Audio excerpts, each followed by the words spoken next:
హరి ఓం.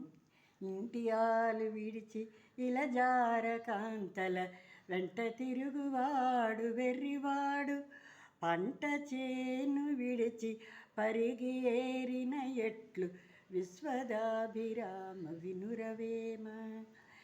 ఇంట్లో చక్కటి భార్య, ఎంత సంసారంతో మంచి సత్ప్రవర్తనతో సద్గుణవంతురాలని భార్య ఉంటూ ఉండగా వేశ్యల వెంట తిరగటము అనేది అది చాలా అమాయకత్వము, వెర్రితనము, ఏదో తెలియదు, భ్రాంతి.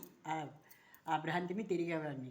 అది ఎలాగా భ్రాంతితో తిరగడం అంటే, చేతికి అందు వచ్చినటువంటి పంటని, ఫలసాయాన్ని అనుభవించకుండా ఎక్కడో పక్కనున్నటాక పొలంలోనూ పరిగి, అంటే అది గడ్డి ఏరడము, పనికిరాని పొల్లు ఏరడం, ఇదంతా ఏరుకున్నట్టుగా ఉంటుంది సుమా, ప్రయోజనం లేదు అని ఆ తెలివి తక్కువతనాన్ని బాగా చక్కగా సౌమ్యంగా చెప్తూ మనకి వేమన గారు ఈ విధంగా సందేశం ఇచ్చారు. మీకు నచ్చినట్లయితే లైక్ చేయండి, షేర్ చేయండి, సబ్స్క్రైబ్ చేయండి. నమస్కారం.